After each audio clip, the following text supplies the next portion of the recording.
Bakunzi ba General Knowledge Infotainment, kuri uyu munsi twabateguriye amakuru ajyanye n'umutingito wabaye mu gihugu cya Turukiya hari mu kwa kabiri ku itariki 6 umwaka wa 2023. Uyu mutingito ukaba umaze guhitana abantu 24,000.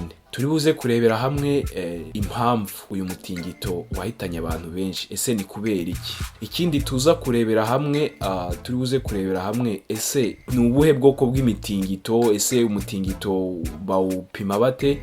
By'umwihariko nkuko dusanzwe tubagezaho ubumenyi butandukanye, turabagezaho ni ibihe bintu wakora mu gihe habaye umutingito.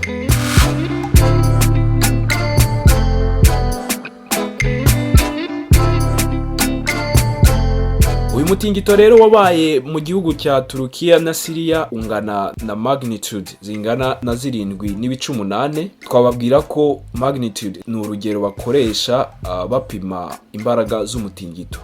Bapima bahereye kuri scale cyangwa mu kimwe ku ngano yo kuva kuri 1 kugeza ku 10. Aha uburyo babipima, umutingito ufite magnitude zingana n'8 uba uruta inshuro 10 umutingito ufite magnitude 7. Ni ukuvuga ngo uko umutingito ugenda wiyongeraho inite imwe niko haba hiyongeyeho uburemere bungana n'inshuro 10. Ubwoko bw'imitingito rero bukunze kugaragara kuri isi dutuye, hari imitingito iturutse ku iruka ry'ibirunga izo bita volcanic earthquake. Noneho tukagira n'imitingito izwi cyane nka subduction zone earthquake. Iyi subduction zone earthquake twavuga ko niyo mitingito ikunze guhitana abantu benshi cyane, kuko ni nabyo byabaye muri Turukiya na Siriya, kandi n'amateka tugaragariza ko iyi mitingito yagiye ihitana n'abantu benshi mu bihugu bitandukanye. Turi buze kubibona. So turi buze kwibanda kuri subduction zone earthquake. Ese iyi subduction zone earthquake ni umutingito bwoko ki? Uterwa n'iki? Nkuko dusanzwe tubizi, twavuga ko isi cyangwa kimwe mu nda y'ubutaka, munsi y'ubutaka, mu nda y'isi dufite icyo bita magma. Ni ukuvuga ngo ni bya bikoma bishyushye cyane. Hejuru yabyo dufiteho ubutaka nabwo bukagira icyo bita layers cyangwa mu kimwe amakushi. So iyo kushi imwe y'ubutaka yitse cyangwa mu kimwe igasaduka ikajya munsi ya kushe yari yiri hejuru, bibyara imbaraga zitera umutingito. Nkuko bigaragara muri iyi foto twabagaragarije, murabona iyi kushe y'ubutaka ya lithosphere yitse noneho ijya munsi y'indi kushe. So uku kwika niko kubyara imbaraga zituma habaho ugutitira kw'isi.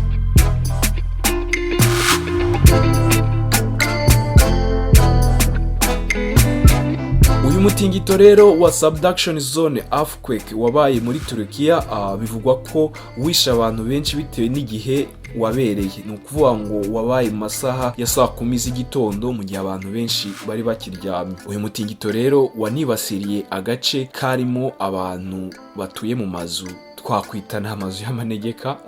Zari impunzi zari zaraturutse muri Siriya, zabaga mu mazu atujuje ubuziranengere nkuko babivuga. Ikindi nanone, uyu mutingito wishe abantu benshi bitewe nuko wagiye ukurikirwa n'utundi dutingito duto duto. Ni ukuvuga ngo uko imitingito akenshi ikunda kuba nuko habanza umutingito wa mbere munini, noneho hakagenda hakurikiraho utundi dutingito duto duto bakunda kwita aftershocks. Ni ukuvuga ngo izi aftershocks ni udutingito duto duto tuba dufite magnitude iri hasi tuza dukurikiye umutingito munini. So ni ukuvuga ngo umutingito wa mbere wagiye ushegesha amazu, noneho utu dutingito duto duto tukagenda duhuhura, tukagenda turangiza dusenyura amazu. Ubwoko bw'imitingito butewe na subduction zone bwagiye bugaragara mu bihugu bitandukanye. Urugero, mu kwezi kwa gatanu k'2015 mu gihugu cya Nepal abantu 9,000 barapfuye, byari biturutse kuri ubu bwoko bw'umutingito. So ni ukuvuga ngo iyi subduction zone iyo ibaye ahantu hari ubutaka nk'ibyabaye muri Turukiya, niho habaho ugusenyuka kw'amazu biturutse kuba amazu atitiye noneho akaza gusaduka. Ariko noneho iyo iyi mitingito ibaye munsi y'ubutaka, munsi y'inyanja, haba icyo bita tsunami. Ni ukuvuga ngo amazi yiterera hejuru akarenga inkombe, noneho akagenda ahitana ibintu byose biri ku nkombe. Aha twatanga urugero rw'umutingito wabaye mu mwaka w'2011 mu Buyapani, aho ibihumbi bisaga 19 by'abantu bapfuye. Twabibutsa ko umutingito wahitanye abantu benshi cyane ku isi ni umutingito wabaye mu gihugu cya Haiti, aho abantu basaga ibihumbi 300 bapfuye. Uyu mutingito nawo watewe n'iki gikorwa cya subduction zone, aho ubutaka buri hejuru y'ubundi bwika bukajya munsi, noneho bikabyara imbaraga zititiza isi.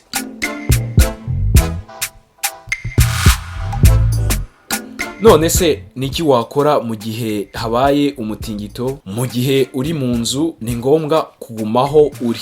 Jya munsi y'intebe cyangwa munsi y'ameza. Jya kure y'amadirishya cyangwa kure y'ikindi kintu gishobora guhanuka kikikubita hasi. Niba uri hanze, irukankire ahantu hadafite amazu, hadafite imirongo y'amashanyarazi, cyangwa ahantu hari ikindi kintu cyose gishobora guhanuka. Niba utwaye imodoka, hagarika imodoka yawe kure y'ibindi binyabiziga, kure y'umuhanda, kandi wirinde guparika imodoka yawe munsi y'ikiraro. Niba uri ahantu hari imisozi, ikinge ahantu hatari ibibuye bishobora kugwa ndetse n'ibiti bishobora kukugwira.